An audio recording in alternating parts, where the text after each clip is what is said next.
Welcome you all to the new lesson of electric circuit theory. In first class of this subject, I discussed why shall we study electric circuit theory. What are the necessity for biomedical engineers to study this subject? What are the applications of this subject in the field of biomedical engineering? This has already been discussed.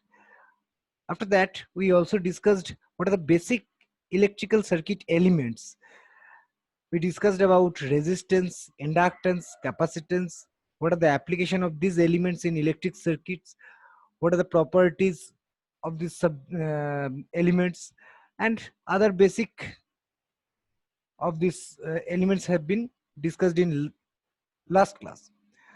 Besides, we also discussed what are the basic energy sources which are required to build an electric circuit and which are available easily in market.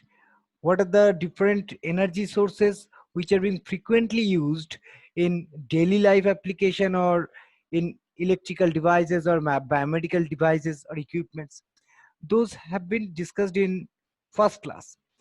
Today we'll elaborately discuss what are the different types of energy sources present and what are the basic terminologies associated with electric circuit.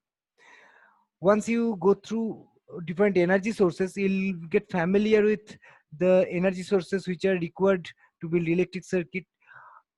Different types of energy sources will be encountered by you, and you'll be able to apply the appropriate energy source in a circuit in order to perform the desired task.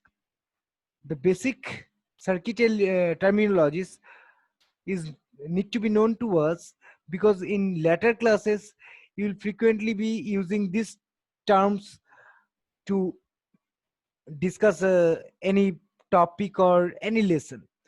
So what are these energy sources and what are the basic circuit terminologies that we are going to discuss in today's class. So let us start with what are the topics to be covered. First, see, here it is written ideal and practical sources. So what are ideal sources, what are practical sources, that we'll be discussing. Say for example, we used to assume that a voltage source is 100% pure, but nothing is 100% pure as like voltage source. Every voltage source should have some internal resistance within it. So most of the practical sources, almost 100% of practical sources possess some internal resistances. But for simplicity of our calculation, we might assume that internal resistance of that particular voltage source is zero.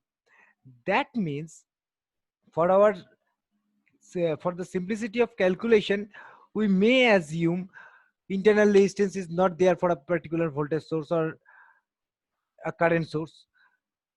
So this is the difference between practical and ideal sources.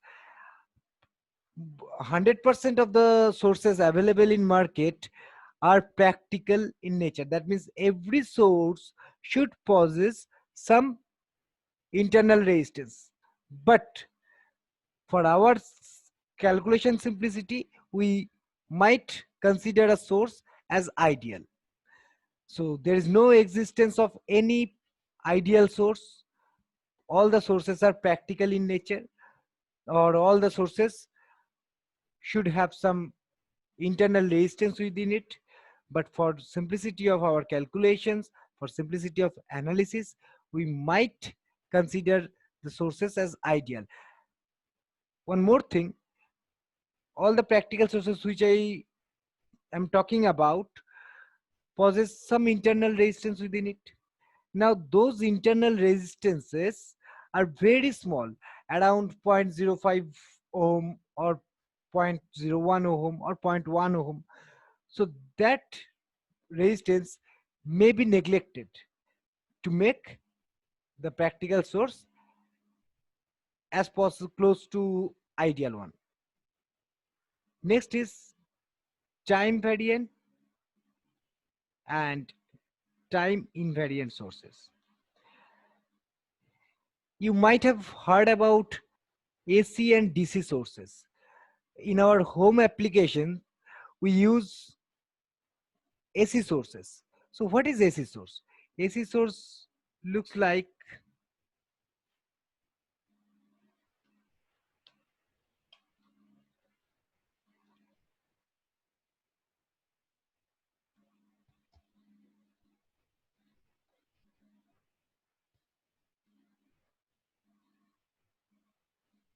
AC source looks like this: a perfect sinusoid or a distorted sinusoid. Now see here, this AC source, if this is magnitude axis and this is time axis, then see this magnitude is continuously varying. At this point magnitude is 0, at this point magnitude is maximum, at this point magnitude again becomes 0, at this point magnitude is negative maximum, at this point magnitude is again 0. So as the time is changing in this direction, the magnitude is continuously changing. So this is a time varying source. This may be considered as a time varying voltage source. Similarly, there may be a time varying current source as well. Now few sources like DC source, like battery voltage source, produce a constant voltage.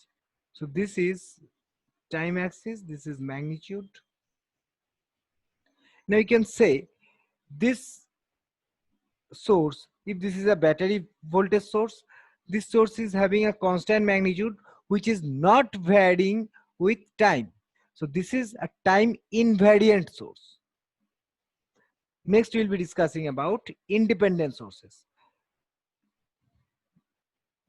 Electric sources mostly can be classified as voltage source and current source. Now most of the sources are independent in nature or independent of any other elements. If circuit elements vary, suppose you have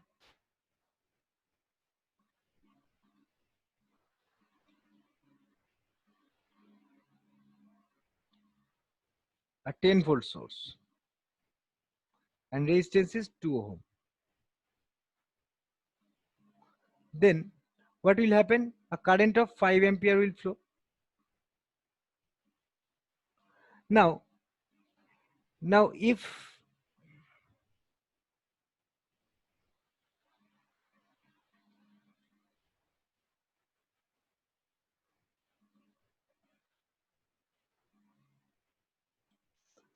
the resistance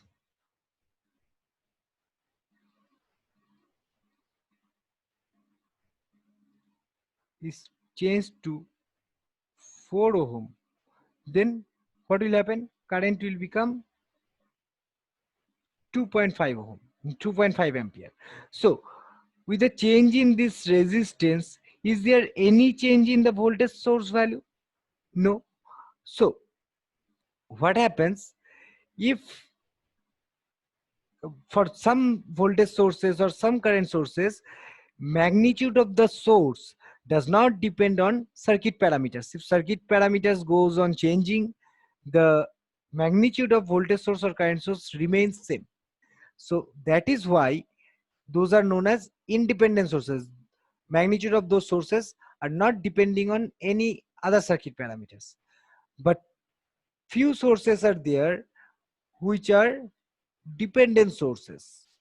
That means with change in circuit elements, the magnitude of those elements will be changed. Magnitude of those sources will be changed. So what are dependent and independent sources? All these will be discussed in the later slides. Next is basic circuit terminologies. Basic circuit terminologies.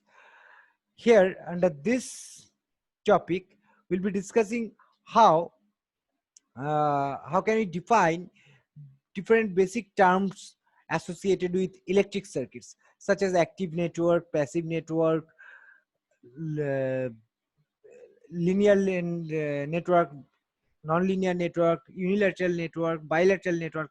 All those terms will be discussed in later slides. So let us move to next slide to discuss about the different sources elaborately.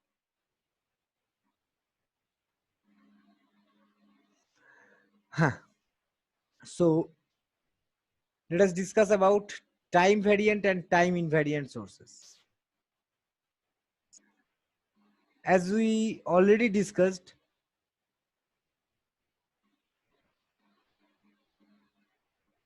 voltage and current sources. There are two different types of sources. One is voltage source and another is current source.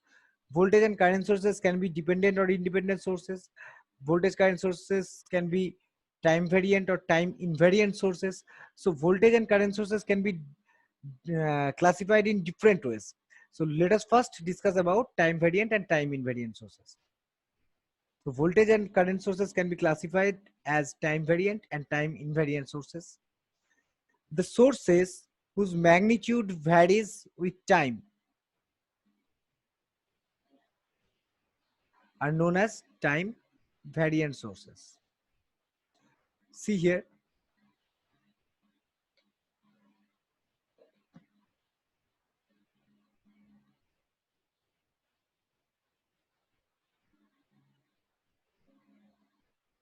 for this waveform, this is an alternating voltage source, or simultaneously you can get alternating current as well.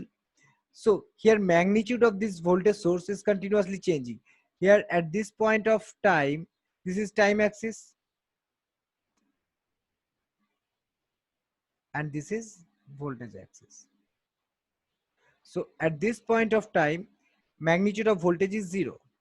But at this point of time, magnitude of voltage is maximum. At this point of time, magnitude of voltage is,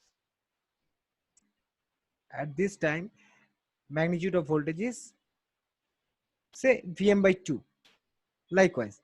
So for this kind of sources or AC sources, magnitude of voltage source may vary with time. That is why these are known as time variant sources.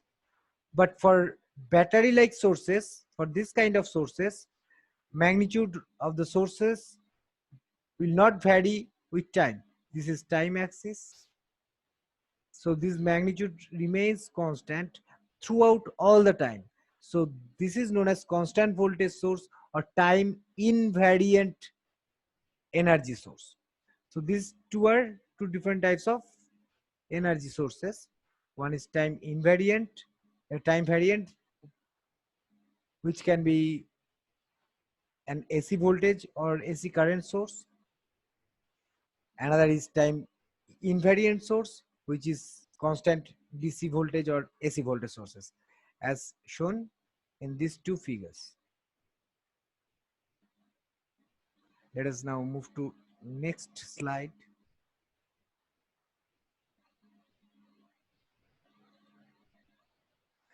Now see here, ideal and practical sources. As I said, this is an ideal source and this is a practical source. So this side source ideal, this side shows practical source. Now, what's the difference between these two? This is a current source. See, if a circle is there with an arrow, that is a current source. Get familiar with symbol of current source.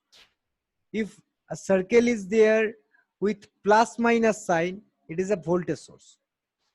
So plus minus indicates current will be flowing in this direction. So this plus minus means this is a voltage source and arrow means this is a current source. Now for a for an ideal current source, there is no internal resistance. See, you cannot see any resistance in the path. So for an ideal source, it should not possess any uh, internal resistance within it. But a practical current source should possess some internal resistance within it. So for a practical current source, the source and the internal resistance will be in parallel. This is an imagination. I'll come to this later. But for a practical voltage source and the internal resistance will be in series. Now, whenever the manufacturer is manufacturing a battery, the battery should have very small amount of internal resistance within it, which can be modeled as in series with the voltage source. Now, there is no existence of current sources, but a practical voltage source can be converted to a practical current source. So, whenever making conversion, later class, I'll be discussing how to make the conversion from voltage source to current source. Whenever making the conversion from voltage to current source, the series resistance will be replaced by a parallel resistance with the current source. Why this happens, that I'll discuss later. So as of now, just remember,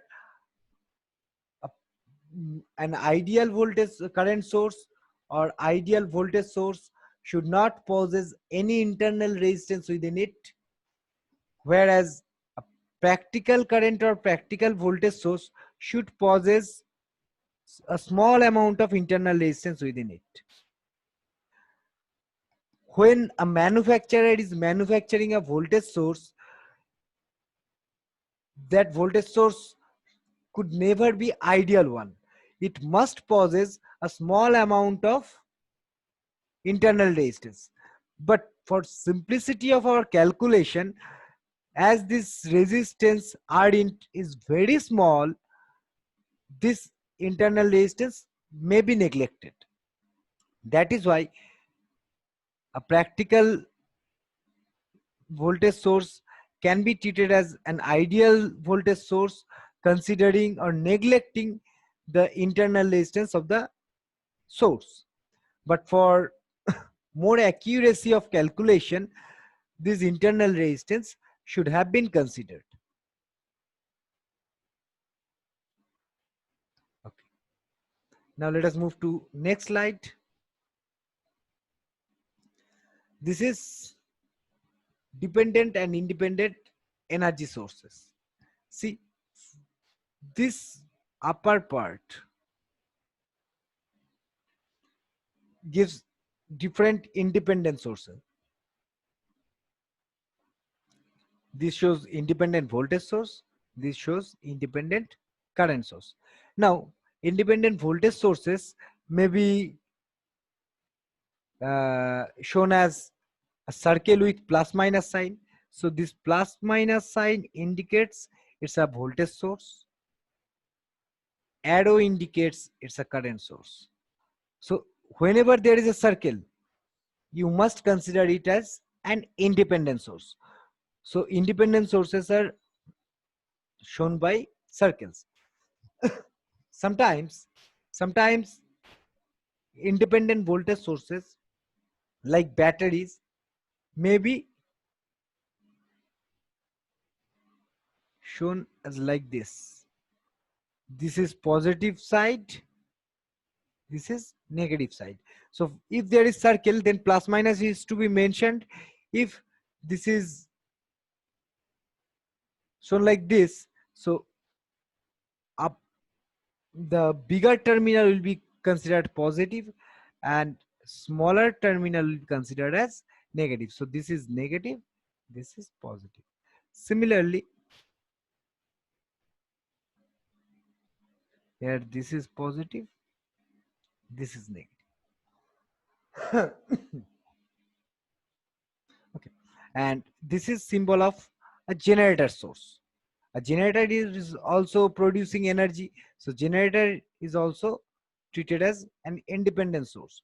Now symbol of a generator can be given by this, as like for current generator this is the symbol.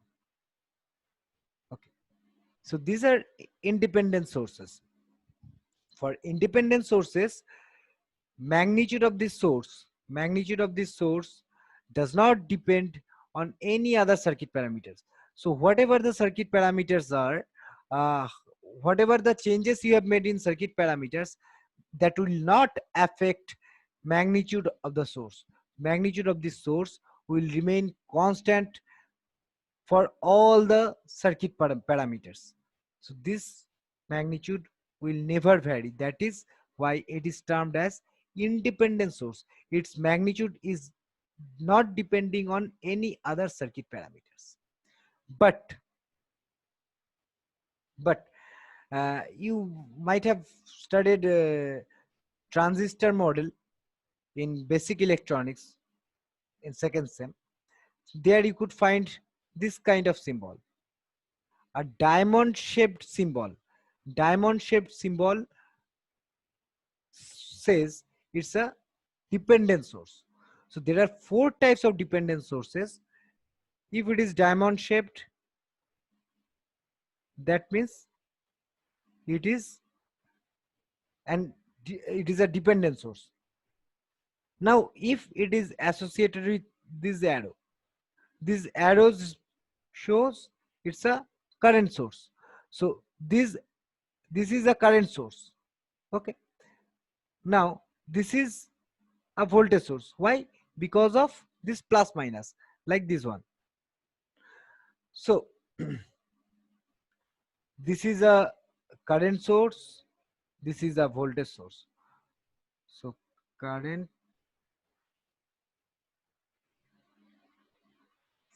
source,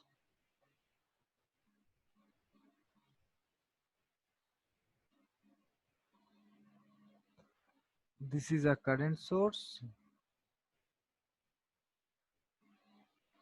this is a voltage source. Now suppose due to some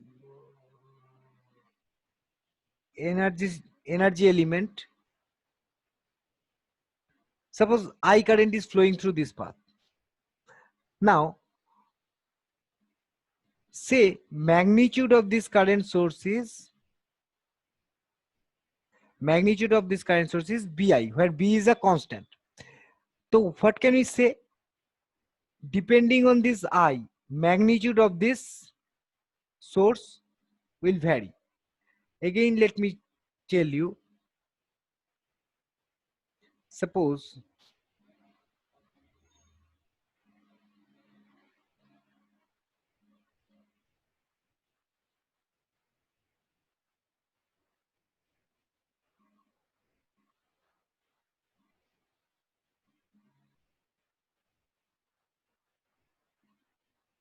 suppose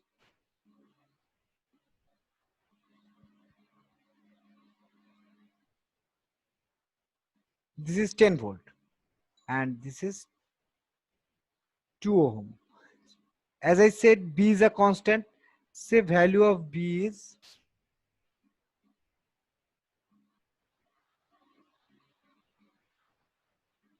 5.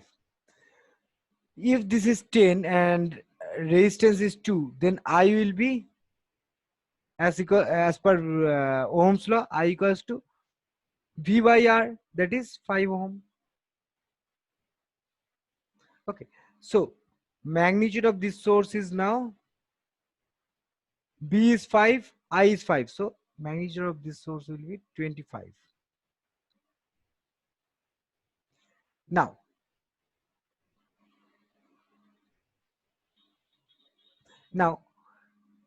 if the resistance is changed from 2 to, say the resistance is changed to 10 ohm. If resistance is 10 ohm, then the current now will become 1 ampere. Now as I equals to 1, b is constant, b is 5. So as I becomes 1, so b into I, that is 5 into 1, it will become 5. So what can we conclude here? Diamond shape says it's a dependent source, and arrow says it's a current source. So this source is a dependent current source. Now uh, this magnitude of this source is equals to bi, where I is current flowing through this path. I is current flowing through this path. Now magnitude of this I depends on this resistance value. If resistance value changes, the I will be changing. As I changes, this bi will be changing. So magnitude of this source will be changing.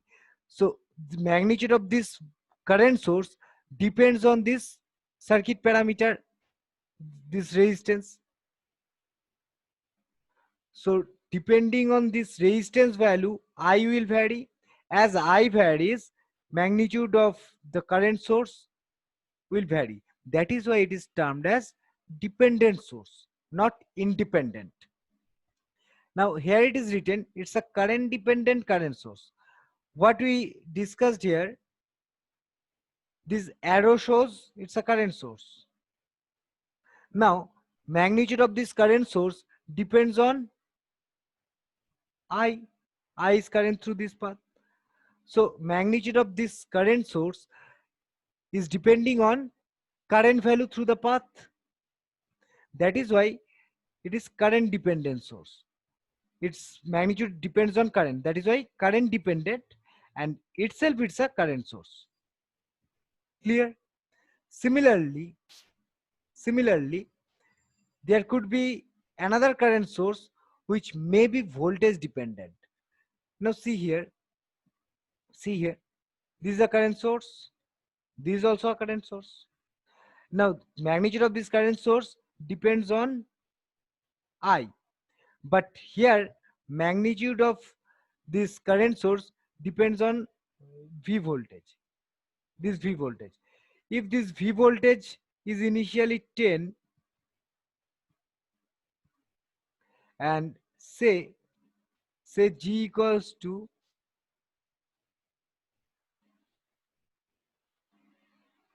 say G equals to 1, then the magnitude of this source will be 1 G into V, 1 into 10, that is 10. But if the magnitude of this voltage source is changed to 5 volt, then G is constant, which is 1 always. So the magnitude of this source, magnitude of this current source will now become 5. So it is very much clear to us now that it's a current source, but its magnitude depends on this voltage. That is why it is voltage dependent. Magnitude depends on voltage. That is why it is voltage dependent. And itself, it's a current source. This arrow shows it's a current source. So it's a voltage dependent current source. Similarly, as like current dependent current source and voltage dependent current source, there are two current sources. One is current dependent current source, and another is voltage dependent current source. Similarly, there are two voltage sources. One is voltage dependent voltage source, another is current dependent voltage source. So this plus minus indicates it's a voltage source, but magnitude of this voltage source is AV, where V is this voltage. Now if magnitude of this voltage is changing, then magnitude of this will be changed. So depending on magnitude of this voltage, magnitude of this voltage source will be changed. That is why it is voltage dependent voltage source. Similarly, there is a current dependent voltage source. So these are the basic dependent sources. So what can we conclude here? For independent, there are two types of sources. One is voltage source, another is current source. Now voltage source and current sources can again be classified as independent voltage source and dependent voltage source, or independent current source and dependent current source. Now current source, okay, dependent current sources can be current dependent current source and voltage dependent current source. Dependent voltage sources can be voltage dependent voltage source and current dependent voltage source. So there are four different types of dependent sources. Now let us move to next slide.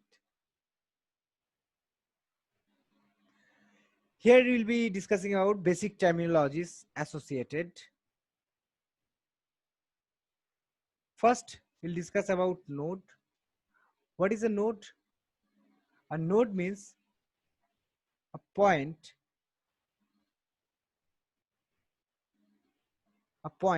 where two or more branches meet, or two or more elements meet. So see, this resistor is one element which meets at this point. This voltage source is another element which meets at this point. So these two elements are meeting at, say this is point A. That is why it's a node. Similarly, this could be considered as a node. Now, as in between these two nodes, there is no element connected. So these two could be considered as same node. Similarly, this one could be considered as a same node. So these three could be considered as a single node. Similarly, this four, as in between these two there is no element connected, as in between these two there is no element connected, as in between these two there is no element connected. So all these four together can be considered as a single node or same node. What are the branches? In between two nodes, an element is connected. So a circuit element which is connected in between two nodes are known as branches. What is a loop? A loop is collection of branches that forms a closed path. This forms a closed path. So this is one loop. This is another loop. This is another loop. Similarly, there may be some other loops. This could be considered as one loop. This could be considered as one loop. Likewise. So see here, as I said, this could be considered as one node, say A. These three could be considered as a single node, because in between these three there is no element connected. So these three together could be considered as one single node. Similarly, these four could be considered as another single node. So there are three nodes in this circuit. There are 1, 2, 3, 4, 5. There are 5 branches in this circuit.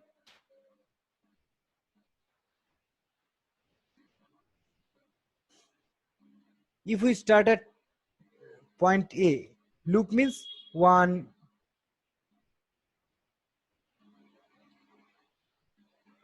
this starts at point A and again comes back at point A. So starting point and ending point should be same. So if we start at point A, we could find 3 loops. The bigger, this one is the biggest loop.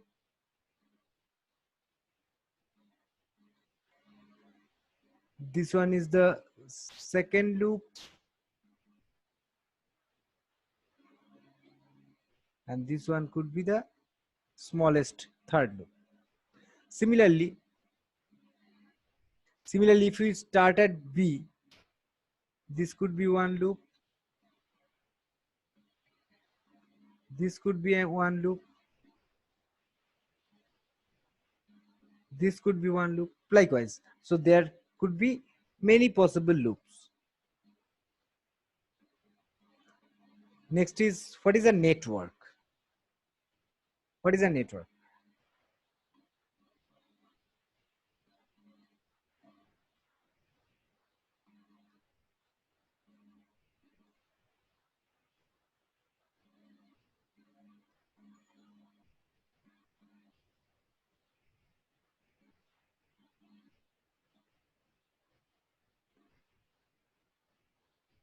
See, this could be considered as a network. This could also be considered as a network. So a network is any combination of circuit elements. See, there are two elements connected. Here are also two elements connected. But what's the difference between these two? One is having no closed path. Second one is having a closed path. So this could be considered as a network. This could also be considered as a circuit. A circuit should be a closed network or a closed path. This could be considered as a network, but this could not be considered as a circuit, because a circuit has to be a closed loop. As this does not form any other loop, any loop, that is why it is termed as a network only. It is not a circuit. Now, what are the active elements? The elements which supplies energy, such as voltage source or current source, or which boosts up energy, which amplifies a signal, such as transistors, amplifiers, are known as active elements. So active elements are those elements which may supply energy to circuit or which may amplify the signals. Those are active elements. What are the passive elements? The elements which cannot supply any energy, which only stores energy or consumes energy, such as resistor, inductor, and capacitor. What are the linear elements? The elements which follow a linear relationship, such as a resistor which follows V equals to IR. It's a linear equation. Or air cooled inductor. So the elements which follows linear relationship between input and output, excitation and response, are known as linear elements. Next is, what are nonlinear elements? The elements which does not obey any linear relationship between input and output or excitation and response are known as nonlinear elements, such as diode or iron core inductor does not follow linear relationship. What are unilateral elements? See, for example,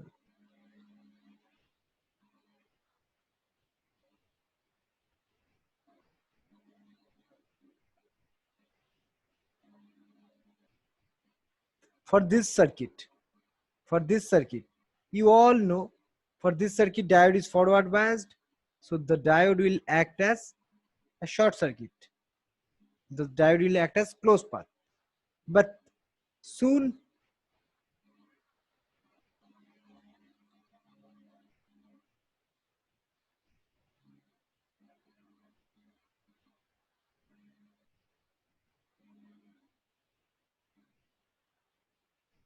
but soon the polarity of voltage is reversed, the diode will act as open circuit. Hence, no current will flow through this path. I will become 0 in this case, as diode is reverse biased. But in this case, I will flow. Okay, diode will act as short circuit. So the element, this element diode, acts differently with different polarity of supply voltage. So the elements which changes its property with a change in current direction, with a change in current direction, it changes its property, or with change in polarity of supply, it changes its property. In first case, it is diode is acting as short circuit. In second case, diode is acting as open circuit. So that is why this element is termed as unilateral element, or this element allows only one directional current. This diode cannot allow bidirectional current. That is why it is unilateral element. Similarly, suppose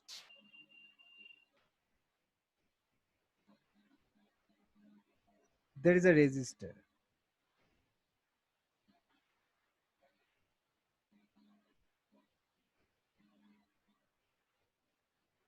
Suppose this is 10 volt, this is 2 ohm, this is 10 volt, this is 2 ohm. In both cases, 5 ampere current will flow with opposite direction. So with the change in direction of current or with the change in polarity of supply voltage, this resistor will draw the same amount of current if supply and resistance values remain unchanged. So what can we conclude? This resistor does not change its property with change in supply polarity or change in direction of current. That is why this is termed as bilateral element. So here we have discussed today about the different energy sources which we may encounter during the course, and we discussed about the basic circuit elements, basic terminologies of electric circuits which may be used in later topics. As of now, I'm closing the session for today. In next class we'll be discussing about some more topics. Okay, thank you.